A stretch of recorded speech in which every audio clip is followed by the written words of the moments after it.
Virtualmente todos na Terra, independente de sua religião ou nacionalidade, reconhecem que existe alguma espécie de batalha ocorrendo no mundo entre as forças do bem e do mal. Uma luta colossal entre a luz e as trevas, a verdade e o erro, a opressão e a liberdade, o bom e o mal, e finalmente, a vida e a morte. Qual é a história por trás deste evidente paradoxo? Muitas religiões, assim como a Bíblia, ensinam que além deste véu tridimensional do mundo físico que vemos, existe outro mundo espiritual que não podemos ver. Nesta realidade invisível ao nosso redor, se desencadeia uma batalha titânica entre o herói supremo e justo contra o vilão mais cruel e maligno. A grande pergunta é: quem são esses personagens e como e onde começou esta crise cósmica? Este é o maior mistério de todas as épocas e a história mais fascinante e verdadeira que jamais tem sido contada. Esta crise envolve cada pessoa sobre a Terra. Sim, cada pessoa.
A história humana está repleta de cenas de guerras.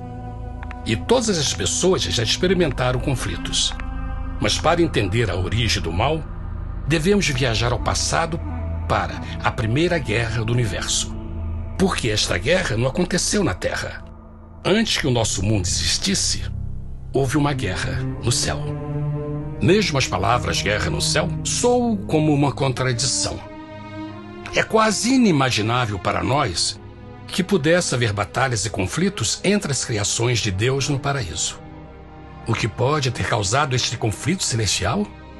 Graças a um livro antigo chamado Bíblia, temos detalhes suficientes para poder juntar as peças e desatar os nós.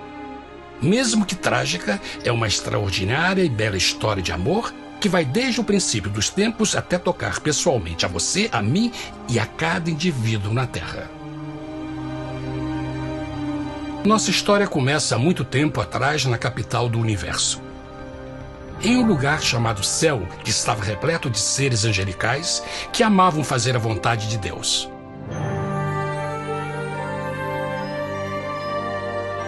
Sob o justo e amoroso governo do Criador, todo o céu desfrutava uma existência de felicidade e perfeita paz.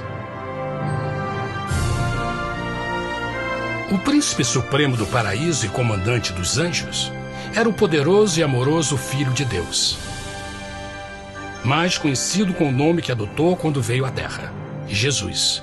Ele tinha o mesmo propósito e pensamento com Deus, o Pai. O céu, sob o comando compassivo do Pai, Filho e Espírito Santo, provou ser um maravilhoso lugar de paz e alegria. Para realizar as ordens de Deus, a Trindade estava rodeada de um oceano virtual de inumeráveis espíritos ministradores chamados serafins e querubins, mais conhecidos como anjos. Estas poderosas e inteligentes criaturas descobriram que a felicidade estava em cumprir as ordens do Todo-Poderoso. Mas Deus criou um extraordinário anjo para atuar como líder de toda a multidão celestial. A Bíblia nos diz que seu nome era Lúcifer, que significa portador da luz. Este querubim foi o maior ser criado por Deus e assumia a posição mais próxima do trono de Deus, estando diretamente sob a autoridade de Jesus. A tarefa de Lúcifer era difundir a luz e o conhecimento da vontade de Deus a todos os outros anjos. Lúcifer foi o mais esplêndido ser criado por Deus. Era extremamente bonito e dotado de enormes poderes de liderança e organização. Entre os anjos, ele foi muito admirado, respeitado e amado como amigo. Mesmo assim, Deus previu o mal que Lúcifer estava a ponto de introduzir no reino da luz. Cheio de sabedoria e formosura, de todas as pedras preciosas te cobrias. Tu eras o querubim, ungido para cobrir, e te estabeleci. No monte santo de Deus estavas. No meio das pedras afogueadas andavas.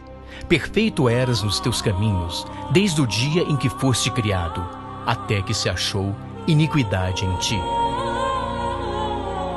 Quando Lúcifer percebeu a sua beleza e poder, seu coração pouco a pouco começou a mudar. Permitiu que seu enfoque se afastasse de Deus e direcionou seu amor para si mesmo. Talvez nunca saberemos completamente como e porquê estas sementes de rebelião germinaram em seu coração. Mas o profeta Isaías nos dá uma visão do pensamento de Lúcifer. Como caíste desde o céu, ó estrela da manhã, filha da alva! Como foste cortado por terra, tu que debilitavas as nações! E tu dizias no teu coração: eu subirei ao céu, acima das estrelas de Deus exaltarei o meu trono. Subirei sobre as alturas das nuvens e serei semelhante ao Altíssimo. Lúcifer, aos poucos, começou a cobiçar o poder de Deus, mas não sua personalidade. Ao pensar em suas próprias habilidades e belezas extraordinárias, os perversos tentáculos do orgulho e vaidade congelaram sua mente. Este ressentimento e inveja fizeram com que ele violasse a lei sagrada de Deus e se rebelasse contra seu governo. Precisamos fazer uma pausa e esclarecer algo. Desde o princípio, Deus ordenou que as leis da física governassem o mundo material em que vivemos. Sem essas leis naturais, o universo seria um caos. Do mesmo modo, as leis morais de Deus sempre têm dado segurança e estabilidade ao cosmos. Alguns pensam que os 10 mandamentos não existiram, até que o Senhor os entregou a Moisés no Monte Sinai. Mas as Escrituras nos ensinam que os princípios das leis de Deus sempre existiram por toda a eternidade, pois são a base fundamental de seu reino de amor. Seguros todos os seus mandamentos, permanecem firmes para todo sempre e são feitos em verdade e retidão. Os 10 mandamentos são um resumo das características de um Deus de amor. Os primeiros 4 mandamentos descrevem quem é Deus, seu poder, seu território e autoridade. Os últimos 6 descrevem como é Deus, sua honestidade, sua pureza, sua fé. Todas estas coisas sempre foram verdade e sempre serão verdade. Agora, pela primeira vez na história da eternidade, Lúcifer começou a violar esses princípios perfeitos.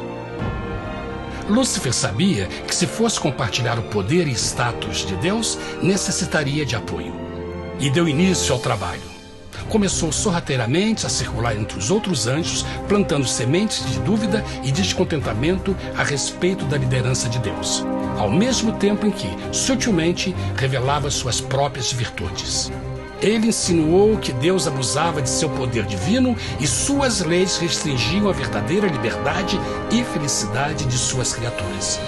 Com seu raciocínio audaz e poder de influência, Lúcifer pôde persuadir a um grande número de anjos a se unirem para seu motim. Talvez se perguntem, como tantos anjos inteligentes puderam seguir esse desertor? Bom, lembrem que até esse ponto nenhum anjo tinha escutado uma mentira. E nesse primeiro estágio da rebelião, os anjos não perceberam a obsessão de Lúcifer em assumir a posição de Deus. Não sabiam que finalmente ele planejaria a tortura e o assassinato do Filho de Deus na cruz com a intenção de ocupar o seu trono. Estranhamente, Lúcifer pensou que poderia ocultar seus verdadeiros propósitos de Deus. Ai dos que querem esconder profundamente o seu propósito do Senhor e fazem as suas obras às escuras e dizem: quem nos vê e quem nos conhece? Não pense nem por um momento que a rebelião de Lúcifer surpreendeu Deus e o pegou desprevenido. O Senhor sabe de todas as coisas e os pensamentos de suas criaturas. Ele entendia exatamente o que estava se passando pela mente de Lúcifer. E piedosamente Deus advertiu o desgarrado anjo do perigo.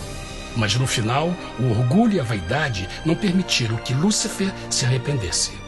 Então, iniciou a rebelião total contra Deus em vez da humilde obediência. Alguns podem perguntar: isso significa que Deus criou um anjo defeituoso? Não, mas ele criou Lúcifer com livre-arbítrio. Verão que o livre-arbítrio é uma coisa maravilhosa, mas também muito perigosa, incluindo o risco de uma rebelião e a possibilidade de que o amor de Deus seja rejeitado. Vejam que o amor real não pode vir de uma criatura pré-programada e não pode ser forçado, deve ser voluntariamente dado. Por exemplo, mesmo que seja bonito este cachorro robô, na verdade, nunca poderá amar-me. Posso fazer que pareça que me ame, mas só estará seguindo instruções pré-programadas. Não tem opção. Por outro lado, este pequenino está realmente feliz em ver-me. Ele decidiu dar-me seu afeto. E com o tempo, nossa relação se fará mais forte, enquanto eu ame e cuide bem dele. Do mesmo modo, um Deus de amor só quer amor verdadeiro de suas criaturas. E para que isso aconteça, elas precisam ter o livre-arbítrio. A rebelião de Lúcifer é a maior evidência de que ele tinha esta liberdade. Agora, a grande pergunta é: como Deus enfrentaria esta crise? Como lidaria com Lúcifer e com os milhões de anjos que se uniram nessa rebelião? Muitos questionam: por que Deus não acabou imediatamente com a rebelião? Afinal, ele poderia facilmente vaporizar Lúcifer com um raio. Mas isto teria solucionado o problema? Não, pelo contrário. Isso só teria intensificado as dúvidas e suspeitas que Lúcifer havia plantado na mente dos anjos. Lembrem que Lúcifer sabia, como ninguém mais, da engrenagem interna do governo de Deus. Sua destruição seria vista como parte de uma grande armação, e a razão que motivou servir Deus teria sido o medo da represália e não o amor. O Senhor sabia, na sua sabedoria, que a melhor forma de enfrentar a crise era permitindo que tudo seguisse o seu curso. Esta seria a única forma de se assegurar que o mal não se ergueria outra vez. Deixai crescer ambos juntos até a ceifa. E por ocasião da ceifa, direi aos ceifeiros: colhei primeiro o joio e atai-o em molhos para o queimar, mas o trigo ajuntai-o no meu celeiro. Na parábola do joio e do trigo, Jesus descreve que um tempo de crescimento é necessário para que uma planta revele sua verdadeira natureza. No seu entendimento infinito, Deus sabia que com o tempo, o caráter real de Lúcifer seria exposto e que os amargos frutos de sua rebelião seriam vistos. Até agora, os cidadãos do universo não estavam familiarizados com o pecado e até onde os levaria. Mas isso mudaria quando eles vissem por si mesmos sua terrível natureza autodestrutiva. Afinal, a sabedoria e o amor do governo de Deus seria para sempre confirmado e o universo estaria seguro. Quando Lúcifer e seus seguidores revelaram abertamente sua rebelião, o Senhor soube que não haveria paz se permitisse que eles ficassem no céu. Deveria impor um limite, entrar em ação e enfrentar os rebeldes. Mas Lúcifer e seus seguidores nunca sairiam por vontade própria ou pacificamente. O passo seguinte foi a guerra. E houve batalha no céu. Miguel e os seus anjos batalhavam contra o dragão. E batalhavam o dragão e os seus anjos. Mas não prevaleceram, nem mais o seu lugar se achou nos céus. E foi precipitado o grande dragão, a antiga serpente, chamada o Diabo e Satanás, que engana todo mundo. Ele foi precipitado na terra, e os seus anjos foram lançados com ele. A Bíblia não revela exatamente que tipo de armas foram usadas durante este conflito cósmico. Mas esta guerra foi como nenhuma guerra que os olhos mortais já viram. Apocalipse 12:4 nos diz que finalmente Lúcifer e 1/3 dos anjos de Deus foram expulsos do paraíso.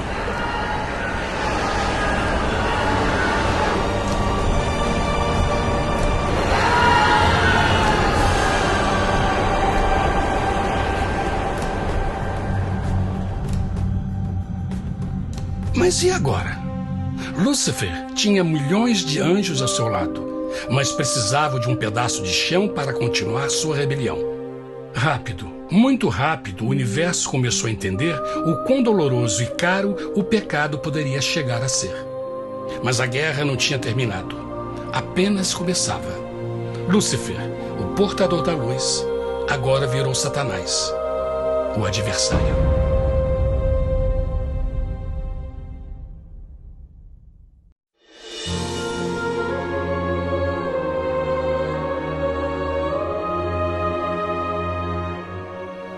Depois da guerra no céu, Satanás e seus anjos caídos foram expulsos da corte de glória. Por um tempo, o diabo e seus demônios vagaram pelo universo buscando inutilmente mundos que se compadeceram e se uniram à sua rebelião. Enquanto isto, o coração de Deus sentia intensamente o vazio que deixou a perda de Lúcifer e seus anjos. Então o Pai, o Filho e o Espírito Santo retomaram seu trabalho favorito, o maravilhoso trabalho da criação. Decidiram fazer um mundo novo, pleno, com muita variedade e diversas criaturas de amor. Este novo mundo seria único, porque as criaturas principais seriam feitas à imagem de Deus. Para eles, o Senhor também daria o domínio deste planeta novo, que conhecemos como Terra. No princípio, Deus criou a terra. E viu Deus tudo quanto tinha feito, e eis que era muito bom. Que imagem maravilhosa! Deus forma um novo mundo, nosso planeta, Terra. E em cada maravilhoso dia da criação, algo novo e espetacular começa a fazer parte da cena. Por exemplo, no terceiro dia, Deus falou e uma linda e exuberante vegetação fez parte da existência. Plantas de todas as cores, formas e tamanhos. No quinto dia, o mundo estava repleto de espantosas e exóticas criaturas, que podiam tanto se elevar aos céus como deslizar pelas águas azuis. E outras podiam fazer as duas coisas. No sexto dia, houve a introdução de um grande número de animais terrestres. Desde o gigante elefante até o pequeno esquilo, cada um encontrou um lugar nesse novo planeta para viver em harmonia com o resto da criação. E também no sexto dia, Deus criou o homem. E disse Deus: façamos o homem à nossa imagem conforme a nossa semelhança. E formou o Senhor Deus o homem do pó da terra, e soprou em suas narinas o fôlego da vida, e o homem foi feito alma vivente. E plantou o Senhor Deus um jardim no Éden, do lado oriental, e pôs ali o homem que tinha formado.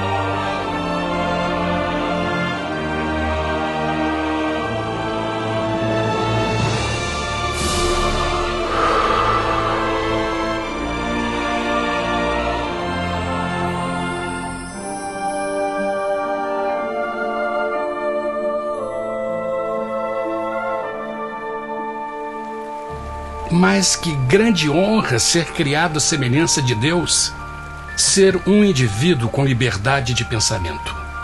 No princípio, o homem não percebia a sua nudez.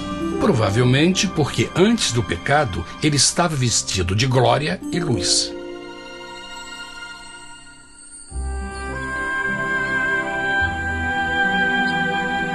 Deus também criou a companheira perfeita para Adão, sua bela esposa Eva.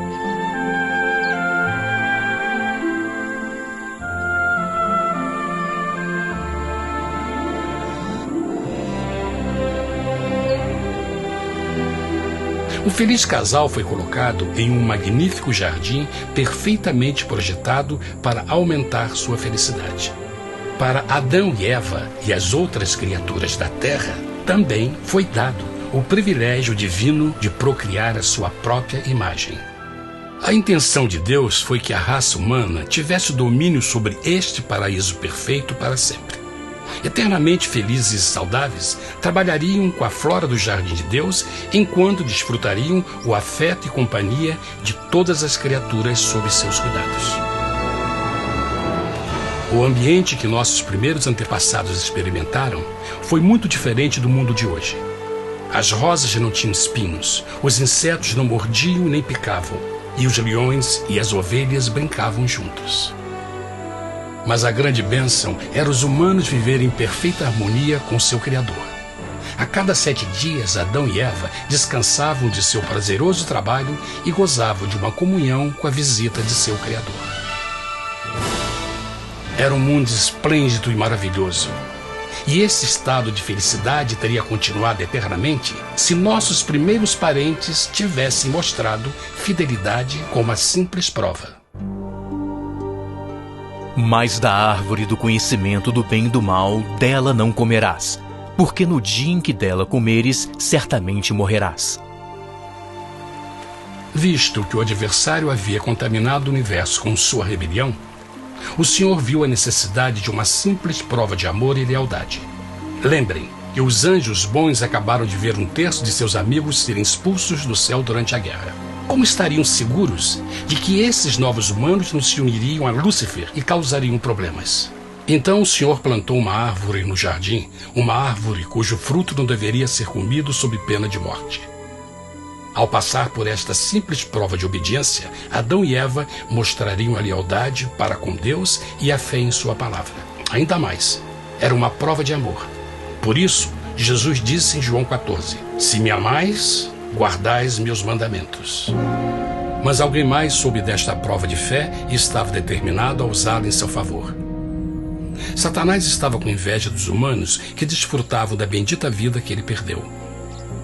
Sua feliz existência estava em total contraste com a sua, que agora estava cheia de culpa, pecado e miséria. Com ressentimento e raiva, não estava disposto a deixar o casal em paz, pois o pecado sempre buscará arrastar a outros consigo.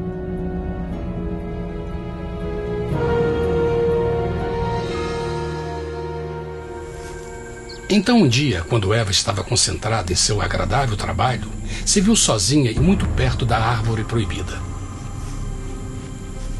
Foi quando Satanás viu sua oportunidade. Através de uma serpente hipnotizante, o anjo caído chamou Eva até a árvore e a envolveu em uma conversação.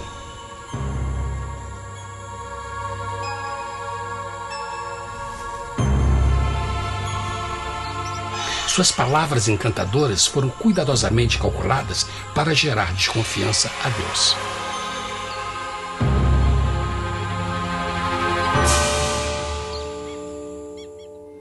A serpente replicou à mulher: "De modo algum morrereis.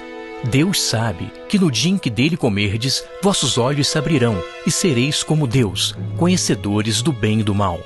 A mulher notou que a árvore era boa para comer, pois era atraente aos olhos e desejável para alcançar sabedoria. Colheu o seu fruto e comeu. Deu também ao seu marido, que comeu assim como ela. Tragicamente, quando Eva escutou a suave e sedutora voz do tentador, começou a ter certas dúvidas da palavra de Deus. A serpente enganou-o com a promessa de grande poder e sabedoria. Isso chamou sua atenção.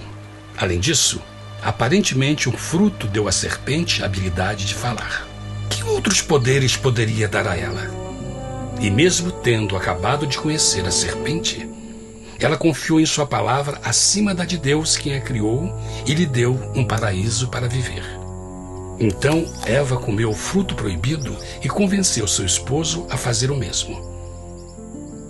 Adão poderia ter escolhido ser fiel a Deus, mas colocou seu amor pela esposa acima do seu amor por Deus. Quando os nossos primeiros parentes mostraram lealdade ao inimigo, o domínio da terra foi tomado por Satanás. Não sabeis que, vos oferecendo a alguém para lhe obedecer, vos tornais escravos daquele a quem obedeceis? Ninguém pode servir a dois senhores. Este mundo agora seria o último campo de batalha entre o bem e o mal, e o coração de cada homem e mulher seria o prêmio. Adão e Eva não se deram conta desse tempo, mas seu momento de desconfiança e desafio abriria as comportas do sofrimento de milhões de pessoas durante milhares de anos.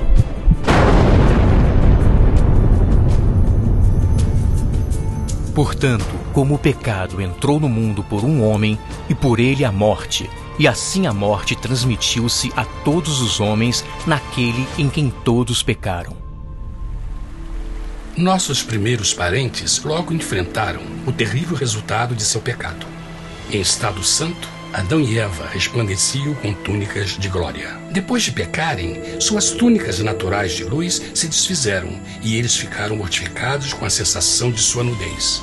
Vergonha e temor tomaram o lugar de sua alegria e paz e trataram de cobrir sua nudez com folhas. Agora eles se encontravam sob constante influência do diabo. Ao ceder à tentação, debilitaram sua natureza. E Satanás ganhou poder sobre a humanidade. As pessoas não podiam resistir às tentações do diabo com sua própria força. Por último, e o mais aterrador, se encontravam vivendo sob a pena de morte iminente.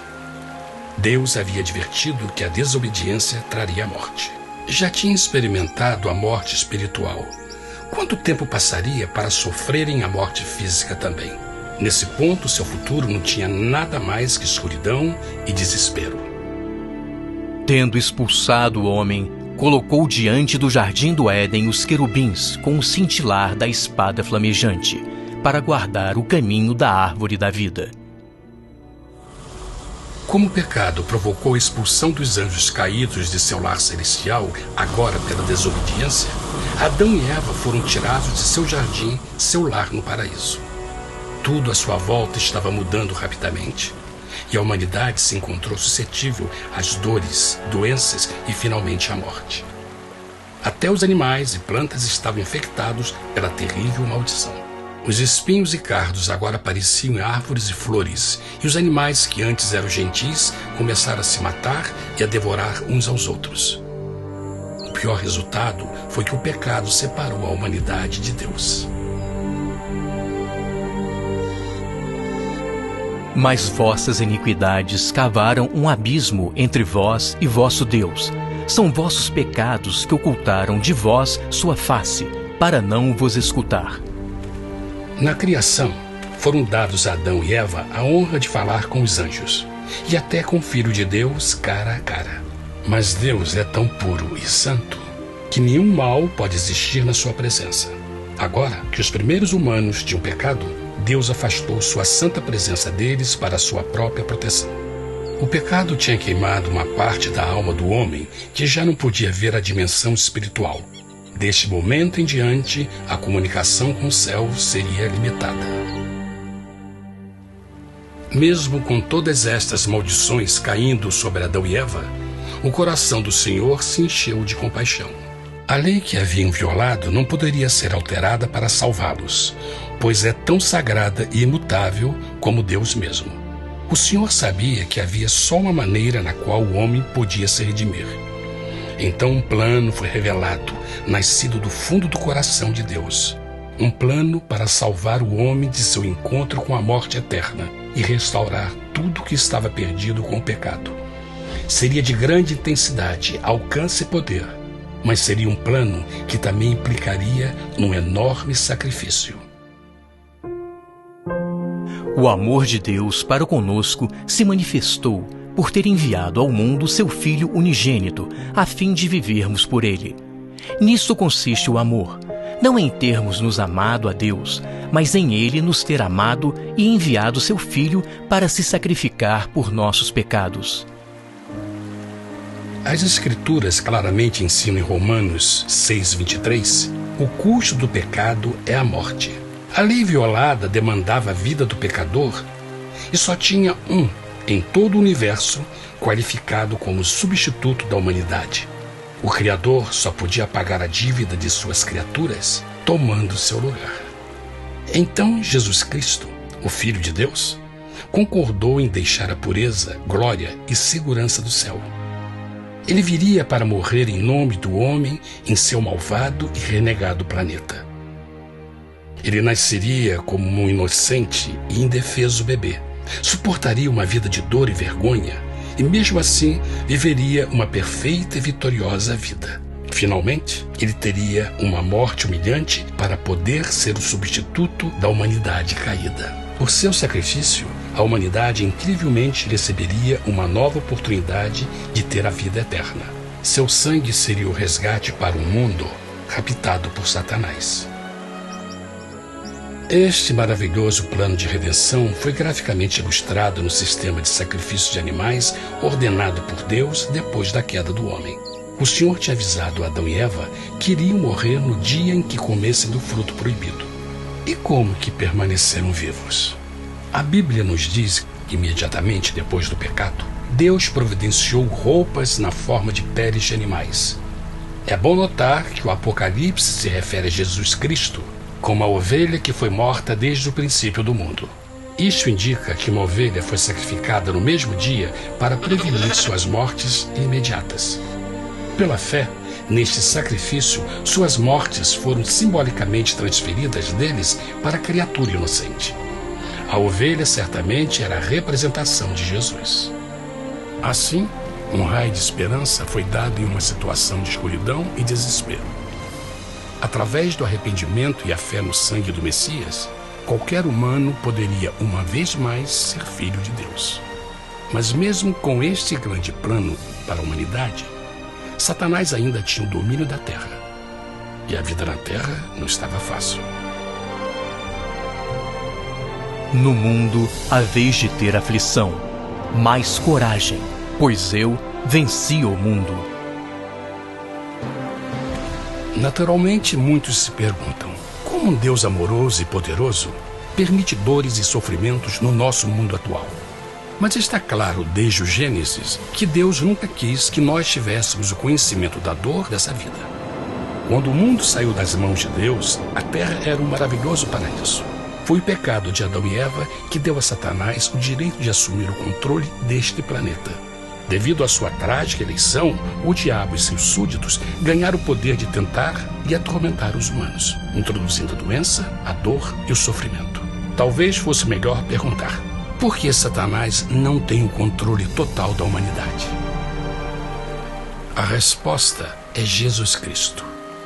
Talvez já perceberam que a morte de Jesus na cruz deu a cada um de nós a oportunidade de sermos salvos, mas na verdade fez muito mais do que isso. Quando o Salvador ofereceu sua vida para redimir a terra, esse ato poria restrições ao controle de Satanás sobre a humanidade. Satanás não poderia forçar nossa vontade e seu poder de nos ferir seria limitado. O sacrifício de Cristo também nos trouxe um tempo de prova, durante o qual poderíamos ver a diferença entre o governo de Deus e o de Satanás, e então decidir a quem servir. Finalmente, pelo sacrifício que fez Jesus, o reino de Satanás chegará ao seu final, e um dia a terra será devolvida ao homem mais maravilhosa do que era no princípio. Mesmo Adão e Eva tendo começado suas vidas como exilados do paraíso, ainda tinham esperança. Deus providenciou peles de animais sacrificados para se cobrirem. Mas o mais importante, Ele prometeu o sangue do Cordeiro de Deus para pagar por seu pecado, se aceitassem a Cristo e se arrependessem. Uma grande pergunta permanece: as pessoas aceitaria o grande presente de Deus? Como escaparemos se agora desprezarmos a mensagem tão sublime da salvação? A incrível história que acabaram de escutar é verdade e afeta vocês. Pois, pelo desejo de Satanás de ser Deus e a desconfiança e desobediência de Adão e Eva, todos nós nos encontramos em uma situação perigosa. De um lado, a humanidade foi grandemente favorecida por Deus com uma segunda chance de recuperar nosso lugar no Éden. Por outro lado, se nós desistirmos de aproveitar esta grande chance, nos tornaremos escravos de Satanás e finalmente seremos destruídos quando Deus limpar o universo do pecado. Amigos, não há melhor hora de fazer sua escolha por Jesus do que agora mesmo. Nenhum de nós sabe quanto tempo mais teremos que viver nesta terra. Jesus nos tem mostrado grande interesse no seu bem-estar e seu amor por vocês o levou a providenciar uma maneira de escaparmos de uma futura destruição. Ele quer que você o aceite e se arrependa de seus pecados. Através de Cristo, pode encontrar o perdão para tornar-se como Ele em caráter. A triste notícia é que Satanás atua de todas as formas possíveis para evitar que aceite o presente da salvação de Deus. Devido à nossa rotina da vida, o amor ao dinheiro ou alguma outra distração fascinante, ele trabalha para manter a todos ocupados e afastados do que, na realidade, mais importa, sua salvação eterna. Para que entenda a realidade da situação e que se você não escolhe a Jesus por omissão, está escolhendo a Satanás. Mesmo que a terrível escolha de Adão e Eva nos traga morte e miséria, vocês agora podem tomar uma melhor decisão. Deus está oferecendo uma paz que satisfaz o anseio mais profundo de sua alma e uma alegria que não encontrará nas atribulações deste mundo. O desejo que tem o coração de Deus é que seja salvo e esteja com Ele no paraíso. Mas o único que pode mantê-lo fora do céu é você. Imagine a tragédia que seria se você recusasse este precioso presente. Você pode decidir hoje e aceitar a salvação que Deus prometeu. Na verdade, nesse momento, pode aceitar a vida eterna através de Jesus Cristo. Posso convidá-lo para que acompanhe agora mesmo em uma simples oração, aceitando sua maravilhosa oferta? Por favor, repita depois de mim. Querido Pai Celestial, venho a Ti agora e humildemente pedir Teu perdão. Senhor, confesso que sou um pecador e violei Tua santa lei. Entendo que a pena por esse pecado é a morte. Acredito que Jesus Cristo sofreu e morreu na cruz para receber o castigo por todos os nossos pecados. Acredito que Jesus ressuscitou e eu o aceito como meu Salvador pessoal. A partir deste momento em diante, Te dou o meu coração e eu o aceito como o Senhor da minha vida. Por favor, perdoa todos os meus pecados e envia Teu Espírito para ajudar-me a fazer a Tua vontade. Te agradeço por Teu grande amor e aceito Teu presente da vida eterna. E eu oro tudo isso em nome de Jesus. Amém.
Hi friends, Pastor Doug Batchelor. We're here at the Amazing Facts booth at the National ASI Convention, and we're looking forward to seeing all of you for the special convocation April 17. We hope that you'll come with a smile, and be praying for the event. Hola mis queridos hermanos de Brasil. Tengo planes de estar en Sao Paulo del 17 al 21 de abril del año 2025. El título del campamento es El Camino Angosto. Ojalá que puedas asistir. Vamos a estudiar la Biblia profundamente y sé que Dios te va a bendecir. Te esperamos allá. Hello friends, this is Pastor John Ross. I'm here at ASI, and I want to remind you about the upcoming series of meetings called The Narrow Way, April the 17th through the 21st. We hope you're going to be there. So if you're planning on coming, you want to register. We've got some great speakers, Pastor Doug Batchelor, myself, and many others are going to be there to inspire you with great messages, wonderful music. So plan now to be there. God bless. I am extremely excited to join you guys in Sao Paulo next year. The reason is because the theme, Camino Estreito, is a great theme because it focuses us on the fact that the way to heaven is not multiple, it's not divided, it's very simple, it's straight, and it's narrow. And the excitement of what Christ can do when the Holy Spirit is poured out there, you will not want to miss this. This will be the most powerful event to ever come to the country of Brazil by the grace of God. So if you're on the line, you're on the fringe, make the decision. God bless you. I'll see you soon. Hi, I'm Barbara O'Neill, and I'm going to be in Brazil between the 17th and the 21st of April 2025 at a camp meeting there called The Narrow Way, and I look forward to seeing you there. Hello, my Brazilian brothers and sisters. It's Christian Berdal from Shepherd's Call Ministry, and I'm so excited to invite you to Brazil. I'm coming back. There's going to be several of us together, amazing speakers. It's going to be an incredible weekend together. So make sure that you sign up here. Estamos juntos!